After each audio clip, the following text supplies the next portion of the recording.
મિત્રો સ્વાગત છે તમારું આપ સૌની સૈયારી ચેનલ ગુજરાતી સાહિત્ય વિદ નિકુંજ યુટ્યુબ ચેનલમાં। હું નિકુંજ પરમાર આપ સૌનું તહે દિલથી આજના વિડીયોમાં સ્વાગત કરું છું। મિત્રો આજના વિડીયોમાં ચર્ચા કરવાના છીએ ગુજરાત રાજ્યના પેન્શનધારકોને 1 ઓગસ્ટથી મળશે પેન્શન વધારા સાથે ઉપરાંત 5 મોટા લાભો। શું છે સંપૂર્ણ ચર્ચા મિત્રો આજના વિડીયોમાં કરવાના છીએ। જો તમે ગુજરાત રાજ્યના પેન્શનધારક છો તો તમારા માટે આજનો આ વિડીયો ઉપયોગી બનશે। સરકારી કર્મચારી નિવૃત્ત કર્મચારી પેન્શનધારકો બાબતે દરેક માહિતી આપણી ચેનલ ગુજરાતી સાહિત્ય વિદ નિકુંજ ચેનલ પર મળતી રહેશે। તો ચેનલને અવશ્ય સબસ્ક્રાઈબ કરવાનું ભૂલશો નહીં, વિડીયો પર લાઇક કરવાનું ભૂલશો નહીં। તો ચાલો જાણીએ વિગતવાર માહિતી મિત્રો। તો સૌપ્રથમ વાત કરીએ 8મા પગાર પંચ। 8મા CPCમાં કેન્દ્ર સરકારના કર્મચારીઓ માટે પગાર અને પેન્શનમાં વધારવા સાધન તરીકે વ્યાપકપણે જોવામાં આવે છે, પરંતુ અર્થશાસ્ત્રીઓ દલીલ કરે છે કે તેનું મહત્ત્વ સરકારી પગાર પત્રકથી ઘણું આગળ વધે છે, જેની અસરો વપરાશ, રહેઠાણની માગ, રાજ્યની નાણાં, ફુગાર, બેન્કિંગ અને દેશના એકંદરે નાણાકીય સ્વાસ્થ્ય પર પડે છે મિત્રો।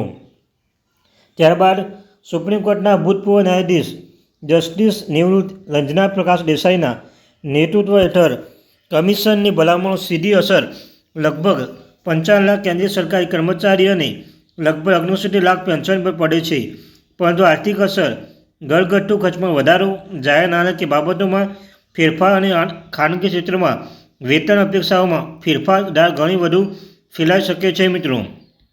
ત્યારબાદ નિયમિત પગાર સુધારી વિપરીત પગાર પંચ 1.2 કરોડથી વધુ લાભાર્થીઓ માટે વળતર અને પેન્શન માળખાને ફરીથી આકાર આપે છે, જે વપરાશ, બચત, કરવેરા, રોકાણ અને ઉધાર લેવાની રીતોને પ્રભાવિત કરે છે, જે અર્થતંત્રના અનેક ક્ષેત્રોમાં પણ લહેરભરી અસરો પેદા કરે છે।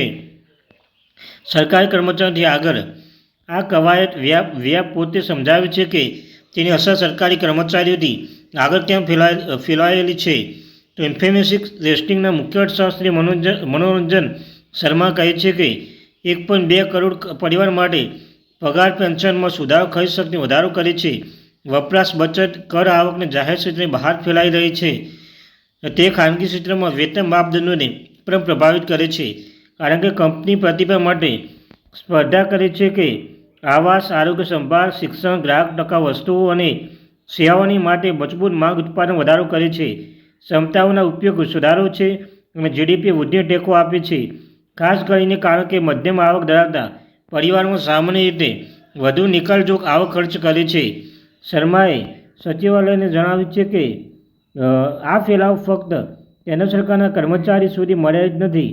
ઐતિહાસિક રીતે ઘણા રાજ્ય સરકારો, જાહેર ક્ષેત્રના ઉપક્રમો અને સ્વાયત્ત સંસ્થાઓએ પોતાના પગાર માળખાઓમાં સુધારો કરતી વખતે CPC ભલામણોનો ઉપયોગ બેન્ચમાર્ક તરીકે કર્યો છે। ત્યારબાદ સ્વાયત્ત સંસ્થાઓ પોતાના પગાર માળખામાં સુધારો કરતી વખતે CPC ભલામણોને ઉપલબ્ધ બેન્ચમાર્ક તરીકે કર્યો છે।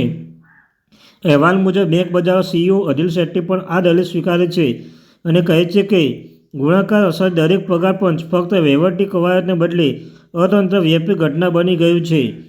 ઊંચા પગાર અને પેન્શન સામાન્ય રીતે વધુ ખર્ચપાત્ર આવકમાં પરિણમે છે, જે અર્થશાસ્ત્રી કહે છે કે આઉટસોર્સિંગ, ઓટોમોબાઈલ, શિક્ષણ, આરોગ્ય સંભાળ, મુસાફરી અને ગ્રાહક માલ પર ખર્ચને પ્રોત્સાહન આપે છે। વધતી માંગ બદલામાં વ્યવસાયમાં ઉત્પાદન વધારવા અને રોકાણ કરવા અને વધુ કામદારો નોકરી માટે રાખવા માટે પ્રોત્સાહિત કરે છે। ત્યારબાદ શર્માએ વધુમાં દલીલ કરતી વખતે વ્યાપક આર્થિક લાભો આ વપરાશ આધારિત ગુણક દ્વારા આવે છે। પગાર પંચના પુરસ્કાર વપરાશ, ઉત્પાદન, રોજગાર અને કર આવકમાં વધારો કરીને સકારાત્મક ગુણક ઉત્પન્ન કરે છે, જો કે સામાન્ય રીતે ઉચ્ચ ગુણવત્તાવાળા મૂડી ખર્ચ કરતાં ઓછું હોય છે।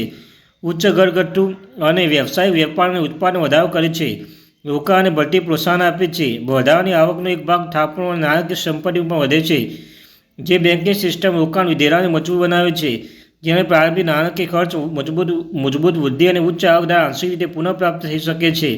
તેમણે કહ્યું છે કે ઘરગથ્થુ ખર્ચ શક્તિમાં વધારો થવાની કોનો ફાયદો થાય છે।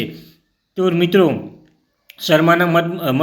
મનોરંજન શર્માના મત મુજબ ઓટોમોબાઈલ્સ, આઉટસોર્સિંગ, રિયલ એસ્ટેટ અને ફાસ્ટ મૂવિંગ કન્ઝ્યુમર ગુડ્સ કંપનીઓ દ્વારા ઘરગથ્થુ ખરીદ શક્તિ વધારો થવાની ફાયદા છે। બેન્કો અને નોન બેન્કિંગ ફાઇનાન્સ કંપનીઓ પર ઘર, વાહન લોનની માંગમાં વધારો ફાયદો થઈ શકે છે, જ્યારે વધુ બચત, થાપણો, વીમા અને મ્યુચ્યુઅલ ફંડ રોકાણ મજબૂત બનાવી શકે છે। મુસાફરી, શિક્ષણ, આરોગ્ય સંભાળ, મનોરંજન જેવા ક્ષેત્રોમાં વધુ વિવેકાધીન ખર્ચ થવાની શક્યતાઓ છે. સામાન્ય રીતે અર્થશાસ્ત્રી મત છે કે વપરાશ ટેકો આપવામાં અને ઉપરાંત ઊંચી આવક બચત સુધારો કરી શકે છે. લોન ચૂકવણી ક્ષમતા મજબૂત બનાવી શકે છે. ઔપચારિક નાણાકીય પર વધુ ભાગીદાર પ્રોત્સાહન આપી શકે છે અને નાણાકીય સંસ્થાને વધુ ફાયદો બનાવે છે.